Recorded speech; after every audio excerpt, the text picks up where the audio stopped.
आज हम बाल महाभारत कथा में कर्ण को पढ़ेंगे। पांडवों ने पहले कृपाचार्य से और बाद में द्रोणाचार्य से शिक्षा ली, अस्त्र शस्त्र की शिक्षा पाई। उनको जब विद्या में काफ़ी निपुणता यानी कुशलता प्राप्त हो गई तो एक भारी समारोह के अंग बहुत बड़ा आयोजन किया गया, जिसमें सबने अपने कौशल का प्रदर्शन किया। यानी सबने जो अस्त्र की विद्या सीखी थी उसे सबके सामने प्रदर्शित किया और सारे नगरवासी समारोह को देखने आए थे। तरह तरह के खेल हुए और हर एक राजकुमार यही चाहता था कि वही सबसे बढ़कर निकले, वही सबसे बढ़िया करे। आपस में प्रतिस्पर्धा बड़े जोरों की थी, यानी कि होड़ थी आपस में एक दूसरे को। परंतु तीर चलाने में पांडु का पुत्र अर्जुन का कोई सनी नहीं था, यानी कि तीर चलाने में पांडु के पुत्र अर्जुन का कोई मुकाबला नहीं था। अर्जुन ने धनुष विद्या में कमाल का खेल दिखाया था। उसकी अद्भुत चतुरता को देखकर सभी दर्शक और राजवंश के सभी उपस्थित लोग दंग रह गए थे। उसने बहुत बढ़िया प्रदर्शन किया था। यह देखकर दुर्योधन का मन और ईर्ष्या से जलने लगा और उनसे ईर्ष्या करने लगा। अभी खेल हो ही रहा था कि इतने में रंगभूमि के द्वार पर, यानी कि रंगभूमि जहाँ यह सब आयोजन हो रहा था उसका द्वार, रंगभूमि के द्वार पर एक खम्भ ठोकते हुए एक रौबीला यानी कि रौबदार और तेजस्वी युवक मस्तानी चाल से आकर अर्जुन के सामने खड़ा हो गया। यह युवक और कोई नहीं, अधिरथ द्वारा पोषित यानी पाला हुआ, अधिरथ के द्वारा पाला हुआ कुंती पुत्र कर्ण ही था। लेकिन उसके कुंती पुत्र होने की बात किसी को मालूम न थी। वह कुंती पुत्र कर्ण था, लेकिन यह बात किसी को पता नहीं थी कि वह कुंती का पुत्र है। रंगभूमि आते ही उसने अर्जुन को ललकारा। रंगभूमि यानी समारोह का आयोजन स्थल में आते ही उसने अर्जुन को ललकारा कि अर्जुन, जो भी करतब तुमने यहाँ दिखाए हैं उनसे बढ़कर कौशल मैं दिखा सकता हूँ। कि जो भी तुमने कर्तव्य यहाँ दिखाए हैं धनुर्विद्या में उनसे बढ़कर मैं दिखा सकता हूँ। क्या तुम इसके लिए तैयार हो? इस चुनौती को सुनकर दर्शक मंडली में बड़ी खलबली मच गई, यानी कि उन्हें खलबली मच गई, सब और हलचल मच गई। पर ईर्ष्या की आग से जलने वाले दुर्योधन को बड़ी राहत मिली। पर जो ईर्ष्या की आग से जलने वाले दुर्योधन को इस बात से बड़ी राहत मिली, यानी कि वह थोड़ा शांत हुआ, वह बड़ा प्रसन्न हुआ, वह खुश हुआ। उसने तपाक से कर्ण का स्वागत किया, जल्दी से कर्ण का स्वागत किया। तपाक यानी जल्दी, एकदम शीघ्रता से उसने कर्ण का स्वागत किया और उसे छाती से लगाकर बोला, कहो कर्ण, कैसे आए? बताओ, हम तुम्हारे लिए क्या कर सकते हैं? कर्ण बोला, राजन, मैं अर्जुन से द्वंद्व युद्ध और आपसे मित्रता करना चाहता हूँ। द्वंद्व यानी दो व्यक्तियों के मध्य संघर्ष को द्वंद्व युद्ध बोलते हैं। कि मैं अर्जुन से द्वंद्व युद्ध करना चाहता हूँ और आपसे मित्रता करना चाहता हूँ, कि आपसे मित्रता करना। कर्ण बोला कि मैं अर्जुन से द्वंद्व युद्ध करना चाहता हूँ, उससे तो युद्ध करना चाहता हूँ और आपसे मित्रता करना चाहता हूँ। कर्ण की चुनौती को सुनकर अर्जुन को बड़ा तैश आया। तैश यानी क्रोध आया। अर्जुन को ऐसा सुनकर बड़ा गुस्सा आया। वह बोला, कर्ण, सभा में जो बिना बुलाए आते हैं और जो बिना किसी के पूछे बोलने लगते हैं वे निंदा के योग्य होते हैं। यानी कि जो बिना बुलाए आते हैं सभा में और बिना किसी के पूछे ही बोलने लगते हैं वे निंदा के योग्य होते हैं। यह सुनकर कर्ण ने कहा, अर्जुन, यह उत्सव केवल तुम्हारे लिए ही नहीं मनाया जा रहा है। यह उत्सव जो समारोह मनाया जा रहा है वह केवल तुम्हारे लिए ही नहीं मनाया जा रहा है, सभी प्रजाजन इसमें भाग लेने का अधिकार रखते हैं। यानी कि सभी जो प्रजाजन हैं वह इसमें भाग लेने का अधिकार रखते हैं। व्यर्थ डींगे मारने से फ़ायदा क्या है? यानी कि झूठी प्रशंसा करने से क्या फ़ायदा है? चलो तीरों से बात कर लेते हैं। तो कर्ण ने कहा अर्जुन से कि चलो तीरों से बात कर लेते हैं। जब कर्ण ने अर्जुन को यह चुनौती दी तो दर्शकों ने तालियां बजाई। उनके दो दल बन गए, एक दल ने अर्जुन को बढ़ावा देने लगा और दूसरा दल कर्ण को। इसी प्रकार वहाँ इकट्ठी स्त्रियों के भी दो दल बन गए। कुंती ने कर्ण को देखते ही पहचान लिया और भय तथा लज्जा के मारे मूर्छित सी हो गई। यानी कुंती ने जब उन्हें कवच और कुंडल देखे तब वह देखते ही पहचान गई कि यह उनका पुत्र कर्ण ही है, लेकिन वह भय और लज्जा के मारे मूर्छित सी हो गई, यानी कि बेहोश सी हो गई। कि वह क्या कहे। उसकी यह हालत देखकर विदुर ने दासियों को बुलाकर उसे चेत करवाया। उसकी हालत देखकर विदुर ने दासियों को बुलाया और उसे होश में आया। चेत यानी उसे होश में लाया गया। इसी बीच कृपाचार्य ने उठकर कर्ण से कहा, अज्ञात वीर, अज्ञात यानी जिसका कोई पता ना हो, हे अज्ञात वीर, महाराज पांडु का पुत्र और कुरुवंश का वीर अर्जुन तुम्हारे साथ द्वंद्व युद्ध करने के लिए तैयार है, किंतु तुम पहले अपना परिचय तो दो। यानी कि अर्जुन तुमसे द्वंद्व युद्ध करने को तैयार, लेकिन तुम अपना पहले परिचय तो दो, तुम बतलाओ तो सही तुम कौन हो, किसके पुत्र हो, किस राजकुल को तुम विभूषित करते हो, यानी किस राजकुल से तुम्हारा नाम जुड़ा हुआ है। द्वंद्व युद्ध बराबर वालों में होता है, यानी कि द्वंद्व युद्ध जो होता है वह बराबर वालों में होता है। कुल का परिचय पाए बगैर राजकुमार कभी द्वंद्व करने को तैयार नहीं होते। कुल का परिचय अगर नहीं होगा तब तक राजकुमार द्वंद्व युद्ध के लिए कभी भी तैयार नहीं होते हैं।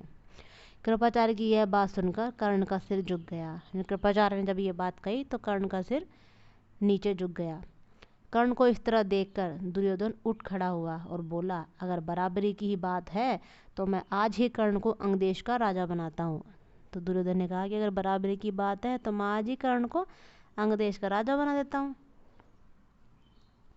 यह कहकर दुर्योधन ने तुरंत पितामह भीष्म एवं पिता धृतराष्ट्र से अनुमति लेकर वही रंगभूमि में ही राज्याभिषेक की सामग्री मंगवाई और कर्ण का राज्याभिषेक करके उसे अंग देश का राजा घोषित कर दिया। पितामह से और अपने पिता धृतराष्ट्र से उन्होंने अनुमति मांग ली और वहीं रंगभूमि में, यानी कि जहाँ समारोह हो रहा था, वहीं पे उन्होंने उसका राज्याभिषेक कर अंग देश का राजा बना दिया। कर्ण को राजा बना दिया। इतने में बूढ़ा सारथी अधिरथ, अब देखिए, इतने में बूढ़ा सारथी अधिरथ वहाँ पे आ गया। सारथी यानी जो रथ चलाने वाला होता है उसे सारथी कहते हैं, जिसने कर्ण को पाला था, यानी कि जिसने कर्ण का पालन पोषण किया था। लाठी टेकता हुआ और भय के मारे कांपता हुआ, यानी कि लाठी टेकता हुआ और भय के मारे कांपता हुआ सभा में प्रविष्ट हुआ, यानी कि सभा में पहुंचा। कर्ण जो अभी अभी अंग देश का नरेश बना था, अंग देश का नरेश यानी राजा बना दिया गया था, उसको देखते ही धनुष नीचे रखकर उठ खड़ा हुआ और पिता मानकर बड़े आदर के साथ उसके साथ आगे सिर नवाया। बूढ़े ने भी बेटा कहकर उसे गले लगाया। यह देखकर भीम खूब कहा मारकर हंस पड़ा। यानी कि उसके पिता जब आए तो कर्ण ने उनके स्वागत में अपना शीश झुकाया और उस बूढ़े ने भी बेटा कहकर उसे गले से लगाया। और यह देखकर भीम बहुत जोर से हंसा और बोला, सारथी के बेटे, यानी कि रथ चलाने वाले के बेटे, धनुष छोड़कर हाथ में चाबुक ले लो, चाबुक, वही तुम्हें शोभा देगा। तुम भला कब से अर्जुन के साथ द्वंद्व युद्ध करने के योग्य हो गए, यानी कि तुम तो एक सारथी के बेटे हो, तुम धनुष छोड़ तीर छोड़ के चाबुक ले लो हाथ में, वही तुम्हें शोभा देगा। और तुम भला कब से अर्जुन के साथ द्वंद्व युद्ध के योग्य हो गए। यह सब देखकर सभा में खलबली मच गई, हलचल मच गई। इस समय सूरज भी डूब रहा था, इस कारण सभा विसर्जित हो गई। मशालों और दीपकों की रोशनी में दर्शक वृंद अपनी अपनी पसंद के अनुसार अर्जुन, कर्ण और दुर्योधन की जय बोलते जाते। इस घटना के बहुत समय बाद एक बार इंद्र बूढ़े ब्राह्मण के वेश में अंग नरेश कर्ण के पास आए और उनके जन्मजात कवच और कुंडलों की भिक्षा मांगी। इंद्र को डर था कि भावी युद्ध में कर्ण की शक्ति से अर्जुन पर विपत्ति आ सकती है। इस घटना के बहुत दिनों बाद इंद्र एक बूढ़े आदमी के वेश में कर्ण के पास आए भिक्षा मांगने के लिए और उनके जन्मजात कवच जो उनके जन्म के समय मिले थे, यानी कि जब उनका जन्म हुआ तो उनके पास ही थे, जन्मजात कवच और कुंडलों की भिक्षा मांगी। इंद्र को डर था कि कई भावी युद्ध में, यानी कि जो युद्ध होने वाला है उसमें कर्ण की शक्ति से अर्जुन पर विपत्ति यानी कि संकट आ सकता है। इस कारण कर्ण की ताकत कम करने की इच्छा से ही उन्होंने उससे यह भिक्षा मांगी, कवच कुंडल की भिक्षा मांगी। उनसे कवच और कुंडल भिक्षा में कर्ण को सूर्यदेव ने पहले ही सचेत कर दिया था, यानी कर्ण को जो सूर्यदेव ने उन्हें पहले ही सचेत, यानी कि उन्हें पहले ही बता दिया था। सचेत यानी किसी चीज़ के बारे में पहले ही पहले बता दिया था कि भाई उन्हें धोखा देने के लिए इंद्र ऐसी चाल चलने वाला है। परंतु कर्ण इतना दानी था, यानी कि वह इतने दानवीर थे कर्ण कि किसी के कुछ मांगने पर वो मना नहीं कर सकते थे। इस कारण यह जानते हुए भी भिखारी के वेश में इंद्र धोखा कर रहे हैं, कर्ण ने अपने जन्मजात कवच और कुंडल निकालकर भिक्षा में दे दिए। यानी कर्ण ने यह सब जानते हुए कि बूढ़े भिखारी के वेश में इंद्र है और वह इनसे छल कर रहे हैं ये भिक्षा मांग कर, फिर भी उन्होंने वह दे दी। इस अद्भुत दानवीरता को देखकर इंद्र चकित रह गए। यानी अद्भुत दानवीरता को देखकर इंद्र चकित रह गए। कर्ण की प्रशंसा करते हुए उन्होंने कहा कि कर्ण, मैं तुमसे बहुत प्रसन्न हूँ, तुम जो भी वरदान चाहो मांगो। यानी कि मैं तुमसे बहुत प्रसन्न हूँ, तुम जो भी कुछ वरदान मांगना चाहते हो मांग सकते हो। कर्ण ने देवराज से कहा, यानी कर्ण ने देवराज इंद्र से कहा, देवताओं के राजा देवराज यानी देवताओं का राजा इंद्र, आप प्रसन्न हैं तो शत्रुओं का संहार करने वाला अपना शक्ति नामक अस्त्र मुझे प्रदान करें। यानी कि शक्ति नामक अस्त्र है जो मुझे, आप अगर प्रसन्न हैं तो मुझे आप वस्त्र प्रदान करें कि मुझे वो दे दे। बड़ी प्रसन्नता के साथ अपना वह शस्त्र कर्ण को देते हुए देवराज ने कहा, युद्ध में तो तुम जिस किसी को लक्ष्य करके इसका प्रयोग करोगे वह अवश्य मारा जाएगा। यानी कि युद्ध में तुम इस शस्त्र से किसी को लक्ष्य करके अगर इसका प्रयोग करोगे तो वह अवश्य मारा जाएगा, परंतु एक ही बार तुम इसका प्रयोग कर सकते हो। पर तुम एक ही बार इसका प्रयोग कर सकोगे, तुम्हारे शत्रु को मारने के बाद यह मेरे पास वापस आ जाएगा। ये तुम्हारे शत्रु को मारने के बाद ये तीर मेरे पास वापस आ जाएगा। और इतना कहकर इंद्र चले गए।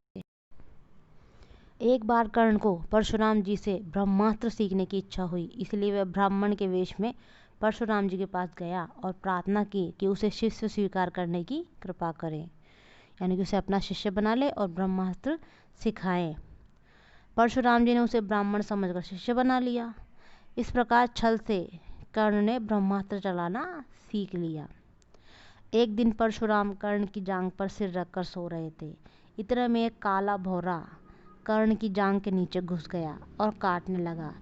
कीड़े के काटने से कर्ण को बहुत पीड़ा हुई और जांघ से लहू की धारा बहने लगी, यानी कि रक्त बहने लगा, खून बहने लगा।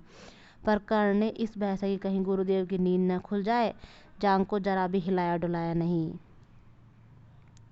जब खून से परशुराम की देह भीगने लगी, यानी उनका शरीर भीगा, तो उनकी नींद खुली। उन्होंने देखा कि कर्ण की जांघ से खून बह रहा है। यह देखकर परशुराम बोले, बेटा सच बताओ। तब कर्ण असली बात न छिपा सका, यानी कि तब वह अपने असली पहचान नहीं छिपा सका। उसने स्वीकार कर लिया कि वह ब्राह्मण नहीं है बल्कि सूत पुत्र है। सूत पुत्र यानी सारथी का बेटा, यानी कि वह एक सारथी का बेटा है। यह जानकर परशुराम को बड़ा क्रोध आया। यह जानकर परशुराम जी को बहुत गुस्सा आया। अतः उन्होंने उसी घड़ी कर्ण को शाप दिया। उसी घड़ी उन्होंने उसको शाप दे दिया और शाप देते हुए कहा, चूंकि तुमने अपने गुरु को ही धोखा दिया, यानी कि तुमने अपने गुरु को ही धोखा दिया है, इसलिए जो विद्या तुमने मुझसे सीखी है वह अंत समय में तुम्हारे किसी काम ना आएगी। उन्होंने शाप दिया कि जो विद्या तुमने मुझे धोखे से धोखा देकर सीखी है, इसलिए यह तुम्हारे अंत समय में तुम्हें किसी काम ना आएगी। ऐन वक्त पर, यानी कि जिस वक्त तुम्हें इसकी सबसे ज़्यादा ज़रूरत होगी उस वक्त पर तुम इसे भूल जाओगे और रण क्षेत्र में तुम्हारे रथ का पहिया पृथ्वी में धंस जाएगा। परशुराम जी का यह शाप झूठा नहीं हुआ, यानी कि परशुराम जी का यह शाप झूठा नहीं हुआ, सच हुआ। और जीवन भर कर्ण को उनकी सिखाई हुई ब्रह्मास्त्र विद्या याद रही, यानी कि जीवन भर ब्रह्मास्त्र की शिक्षा याद रही। पर कुरुक्षेत्र के मैदान में अर्जुन से युद्ध करते समय जब कर्ण को वह याद न रही, दुर्योधन के घनिष्ठ मित्र कर्ण ने अंत समय तक, यानी दुर्योधन के घनिष्ठ यानी कि अजीज मित्र, बहुत प्रिय मित्र कर्ण ने अंत समय तक कौरवों का साथ नहीं छोड़ा। कुरुक्षेत्र के युद्ध में भीष्म तथा आचार्य द्रोण के आहत हो जाने के बाद, यानी कि भीष्म और आचार्य द्रोण के आहत हो जाने के बाद, यानी कि घायल हो जाने के बाद दुर्योधन ने कर्ण को ही कौरव सेना का सेनापति बनाया। कर्ण ने 2 ही दिन तक अद्भुत कुशलता के साथ, यानी कि बहुत अच्छे तरीके से युद्ध का संचालन किया। आखिर जब शापवश, यानी कि जब परशुराम जी ने उन्हें शाप दिया था, उसके कारण उनके रथ का पहिया जमीन में धंस गया, यानी कि जमीन में घुस गया। जब धनुष बाण रखकर जमीन में धंसा हुआ पहिया निकालने का प्रयत्न करने लगा, तभी अर्जुन ने उस महारथी पर प्रहार किया, यानी कि वार किया बाण से। माता कुंती ने जब यह सुना तो उसके दुख का पार न रहा, यानी कि वह बहुत दुखी हुई।